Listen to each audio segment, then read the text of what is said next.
আছে এবং গত এক সপ্তাহের ভিতরে আমরা দেখতে পাচ্ছি যে আওয়ামী ইসকন লীগ যে সনাতনী মানে প্রান্তিক এবং মৌলবাদী একটা সংগঠন আছে, সেই সংগঠনটা গত 3 মাস থেকে প্রচণ্ড রকমের উস্কানিমূলক সভা সমাবেশ এবং বক্তব্য দিয়ে বেড়াচ্ছে।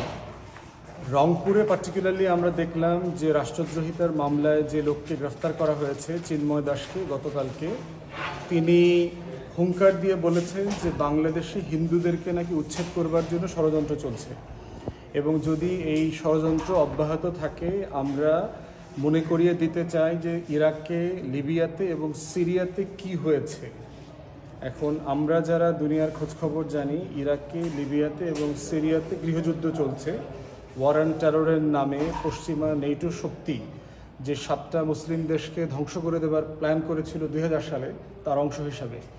তো সেই জায়গাতে আমরা দেখতে পাচ্ছি যে এই ইসকনের নেতা যে উস্কানিমূলক বক্তব্য দিয়েছে এবং তারপরে দেখলাম যে চট্টগ্রামে বাংলাদেশের পতাকার উপরে ইসকনের পতাকা দিয়েছে। এটা যে পরিকল্পিতভাবে একটা উস্কানি এবং এই ঘটনাগুলোর সাথে আমাদের ইতিহাসে আমরা দেখেছি 1975 সালে শেখ মুজিবকে সপরিবারে হত্যা করবার পরে ভারত যে লেভেলে আমাদের রাষ্ট্রে ইন্টারফেয়ার করেছে, ঠিক একই লেভেলের ইন্টারফিয়ারেন্সের অ্যাটেম্প্ট আমরা দেখতে পাচ্ছি।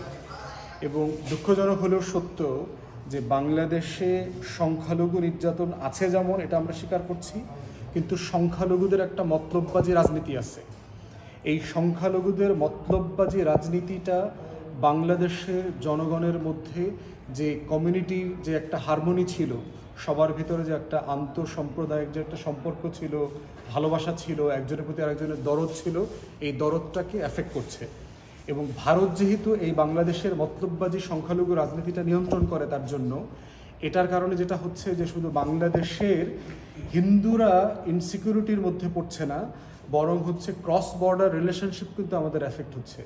এবং মনেই হচ্ছে যে ভারত এটা পরিকল্পিতভাবে করছে। রয়ের যারা অফিসিয়ালরা আছেন, আওয়ামী লীগকে পুনর্বাসন করবার জন্য যে দিল্লির অ্যাডমিনিস্ট্রেশন দিনরাত কাজ করছেন, এবং অফকোর্স বেগম লক্ষণ সেনের যে মির্জাফরিও, রায়দুল্লাহ, মুমিচাঁদ এবং জগৎ শেট্টার এখনও বাংলাদেশে রয়ে গেছেন, তারা দিনরাত এই কাজগুলো করে যাচ্ছেন। তো এই জন্য আওয়ামী ইসকন লীগকে আমরা বলছি যে আপনারা যারা বাংলাদেশের নাগরিক কিন্তু আপনারা আওয়ামী লীগ হয়ে বাঁচতে চান না, শুধুমাত্র বাংলাদেশের নাগরিক হয়ে থাকতে চান, আপনাদের অবস্থাটা পরিষ্কার করতে হবে। আওয়ামী ইসকন লীগ থেকে আপনাদের নিজেদের স্বতন্ত্র সত্তা বের করে নিয়ে আসতে হবে। আপনারা বাংলাদেশের নাগরিক, আপনাদের শতভাগ অধিকার সংবিধান সম্মতভাবে অন্য 10 জনের মতোই করে দেয়া আছে।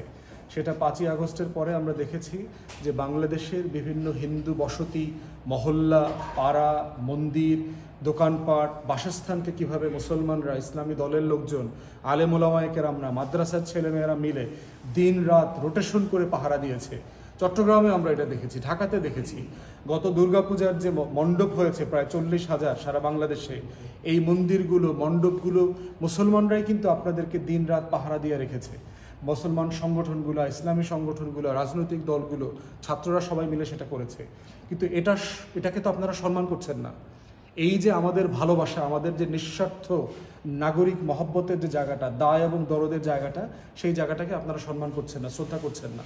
শ্রদ্ধা না করে যেটা করছেন যে আপনারা আওয়ামী ইসকন লীগের সমাবেশে যাচ্ছেন, যেখানে ম্যাক্সিমাম আমরা জানতে পারছি তারা হচ্ছে যুবলীগ, ছাত্রলীগ, শ্রমিক লীগের গুন্ডা বাহিনী এবং কেউ কেউ হিন্দু আছেন। তাহলে আপনারা যদি এইরকম হিন্দুদের সনাতনী সমাবেশের ব্যানারে আওয়ামী লীগকে পুনর্বাসন করতে চান, শুধুমাত্র দিল্লির এজেন্ডা বাস্তবায়ন করবার জন্য, গণ অভ্যুত্থানের পরবর্তী সম্পর্ক রক্ষার জন্য কি এটা ভালো হবে? বাংলাদেশ অস্থির হয়ে গেলে কি আপনারা স্থির থাকবেন? এখানে গৃহযুদ্ধ লাগলে সবচেয়ে বেশি ভিকটিম হবে কারা এই সিচুয়েশনে? এই সিম্পল জিনিসটা কেন বুঝছেন না? এই জন্য আমি বাংলাদেশের সাধারণ হিন্দু সম্প্রদায়ের যারা সদস্য আছেন, দয়া করে আপনারা আপনাদের চরিত্র এবং আওয়ামী লীগের সাথে আপনার সম্পর্ক, ভারতের সাথে বাংলাদেশের রাষ্ট্র সাপেক্ষে সম্পর্ক, এগুলো আপনারা পরিষ্কার করেন। হিন্দু বৌদ্ধ খ্রিস্টান ঐক্য পরিষদ আমরা দেখলাম গত কয়েকদিন আগে রিপোর্ট বের করেছে যে জুলাই আগস্টের পর থেকে 9 জন হিন্দুকে খুন করা হয়েছে। কিন্তু ফ্যাক্ট চেকাররা পরে দেখলাম যে 9 জন হিন্দুর যে পরিচয় বের করেছে, সেই পরিচয় তারা দেখলাম এদের 2-3 জন ছিল একেবারে ক্রিমিনাল গুন্ডা। তারা দিব্যি অস্ত্র নিয়ে গণ অভ্যুত্থানের পক্ষের ছাত্র জনতাকে হত্যা করবার জন্য, মারামারি করবার জন্য রাস্তায় ছিল। এই মারামারিতে তারা আহত হয়ে মারা গেছে। তার ভিতরে 2-1 জন আছে খুবই হাইলি নোন ক্রিমিনাল। বাকিরা সব আওয়ামী লীগের নেতা। কেউ কেউ আছে সিম্পলি অনলুকার ছিল, দোকানে ব্যবসা করছিল, গুলি লেগে গেছে। তো এইটার জন্য তো গুলি তো আর ছাত্র জনতারা করে নাই, গুলি করেছে আওয়ামী লীগের পুলিশ, ছাত্রলীগ যুবলীগ করেছে। অতএব এই জায়গাগুলো থেকে আমার কাছে মনে হচ্ছে যে বাংলাদেশের হিন্দু সম্প্রদায়ের মানে ওয়েক আপ কল, যে আপনারা জেগে ওঠেন এবং নিজেদেরকে বাংলাদেশি হিসেবে আপনারা যে ভারতের রাজনীতি এখানে করেন না, অথবা সেই রাজনীতির অংশীদার অথবা অজুহাত হইতে চান না, সেটা নিয়ে আপনারা কথা বলেন। ইসকনের মতো একটা সন্ত্রাসী গুন্ডা লীগ থেকে নিজেদেরকে আলাদা করেন, এটা খুবই জরুরি। অন্তর্বর্তীকালীন সরকারকে বলছি, প্রধান